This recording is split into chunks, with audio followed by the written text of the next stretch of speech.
नमो भगवते वासुदेवाय। श्रीमद्वाल्मीकिरामायणम् आरण्यकाण्डं सप्तचत्वारिंशः सर्गः। रावणाधिक्षेपः। रावणेन तु वैदेही तथा पृष्टा जिगीर्षता परिव्राजकलिङ्गेन शशंसात्मानमङ्गना।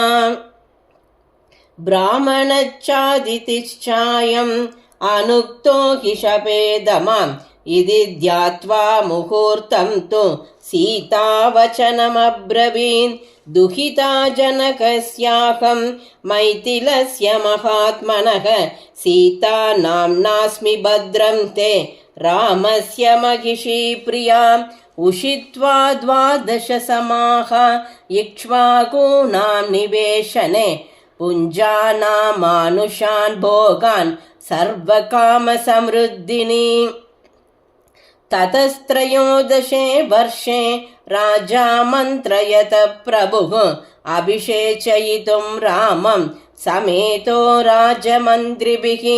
तस्मिन् सम्प्रियमाणे तु राघवस्याभिषेचने कैकेयी नाम भर्तारम् आर्यासायाचते वरं। प्रतिगृह्य तु कैकेयी श्वशुरं सुकृतेन मे मम प्रव्राजनं भर्तुः भरतस्याभिषेचनं। द्वावयाचद भर्तारं सत्यसन्धं नृपोत्तमं नाद्य भोक्ष्ये न च स्वप्स्ये न च पास्ये कथञ्चन। एष मे जीवितस्यान्तः रामो यद्यभिषिष्यते इति ब्रुवाणां कैकेयीं श्वशुरो मे समानदः।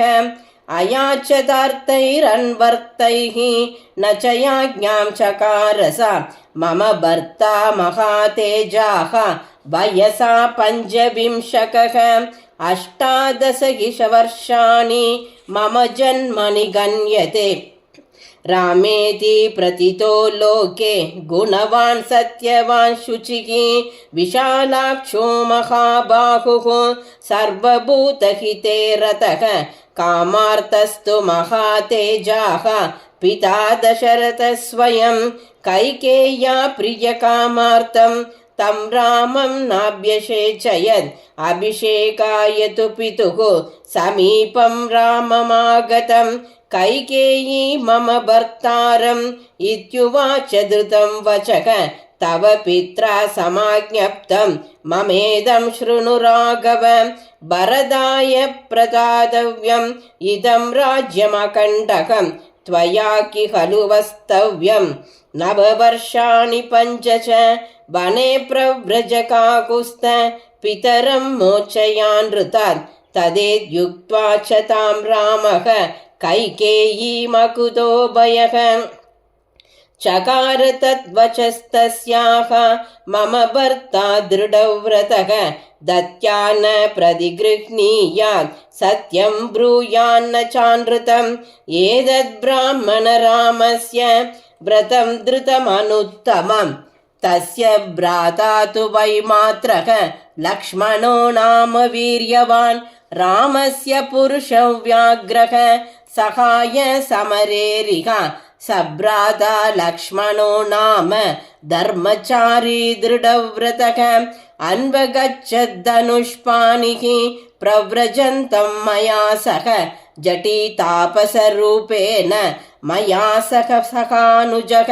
प्रविष्टो दण्डकारण्यं धर्मनित्योजितेन्द्रियः ते वयं प्रच्युता राज्यात् कैकेय्यास्तु कृते 3 विचराम द्विजश्रेष्ठ वनं गम्भीरमोजसा। समाश्वस मुहूर्तं तु शक्यं वस्तुमिह त्वया आगमिष्यति मे भर्ता वन्यमादाय पुष्कलं। रुरून् गोदान् वराहां च हद्वादाय मिषान् बहून् सत्वं नाम च गोत्रं च कुलं चाक्षस्व तत्त्वतः। एकच्च दण्डकारण्ये किमर्थं चरसि द्विज। एवं ब्रुवन्त्यां सीतायां रामपत्न्या महाबलः प्रत्युवाचोत्तरं तीव्रं रावणो राक्षसादिभः येन वित्रासिता लोकाः सदेवासुरमानुषाः अहं स रावणो नाम सीते रक्षो गणेश्वरः त्वां तु काञ्चनवर्णाभां दृष्ट्वा कौशेयवासिनीं रतिं स्वकेषु दारेषु नाधिगच्छाम्यनिन्दिते बह्वीनामुत्तमस्त्रीणाम् आहृतानामितस्ततः सर्वासामेव भद्रं ते ममाग्रमहिषी भव लङ्का नाम समुद्रस्य मध्ये मम महापुरी सागरेण परिक्षिप्ता निविष्टा गिरिमूर्धनि तत्र सीते मया सार्धं वनेषु विहरिष्यसि न चास्य वनवासस्य स्पृहयिष्यसि भामिनि पञ्चदास्य सहस्राणि सर्वाभरणभूषिताः सीते परिचरिष्यन्ति भार्या भवसि मे यदि रावणेनैव मुक्ता तु कुपिता जनकात्मजा प्रत्युवाच नवद्याङ्गी तमनाधृत्य राक्षसं महागिरिमिवाकम्प्यं महेन्द्रसदृशं पतिं महोदधिमिवाक्षोभ्यम् अहं राममनुव्रता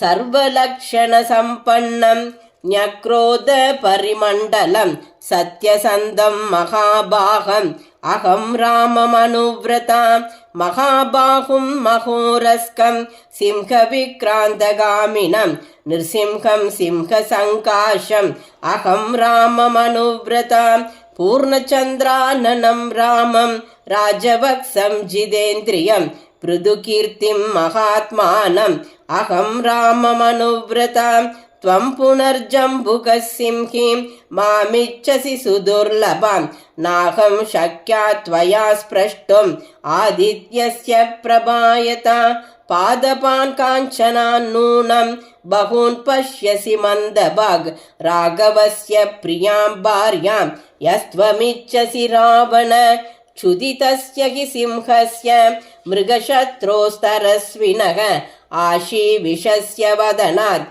दंष्ट्रामादातुमिच्छसि मन्दरं पर्वतश्रेष्ठं पाणिना हर्तुमिच्छसि कालकूडं विषं पीत्वा स्वस्तिमान् गन्तुमिच्छसि अक्षिशूच्या प्रमृजसि जिह्वया लेडिचक्षुरं राघवस्य प्रियां भार्यां योधि गन्तुं त्वमिच्छसि अवसज्य शिलां कण्ठे समुद्रं तर्तुमिच्छसि सूर्याचन्द्रमसौ चोभं पाणिभ्यां हर्तुमिच्छसि यो रामस्य प्रियां भार्यां प्रदर्शयितुमिच्छसि अग्निं प्रज्वलितं दृष्ट्वा वस्त्रेणाहर्तुमिच्छसि कल्याणवृत्तां रामस्य यो भार्यां हर्तुमिच्छसि अयो मुखानां शूलानां मध्ये सरितुमिच्छसि रामस्य सदृशीं भार्यां योधि गन्तुं त्वमिच्छसि यदन्तरं सिंहशृगालयोर्वने यदन्तरं स्यन्दिनिका समुद्रयोः सुरार्घ्यसौवीरकयोर्यदन्तरं तदन्तरं वै तव राघवस्य च यदन्तरं काञ्चनसीसलोहयोः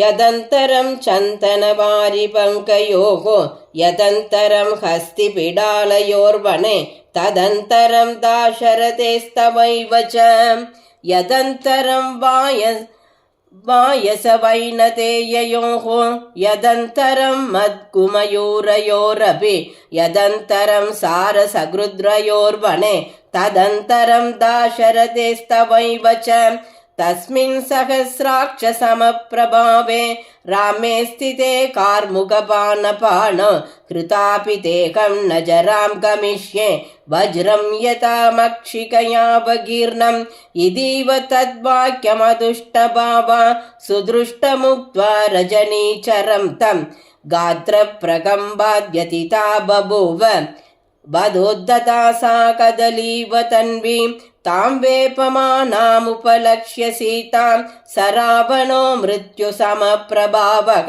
कुलं बलं नाम च कर्म च स्वं समाक्षचक्षे भयकारणार्थम्। इत्यार्षे श्रीमद् रामायणे वाल्मीकिये आदिकाव्ये चतुर्विंशतिसहस्रिकायां संहितायाम् आरण्यकाण्डे रावणादिक्षेपो नाम सप्तचत्वारिंशः सर्गः।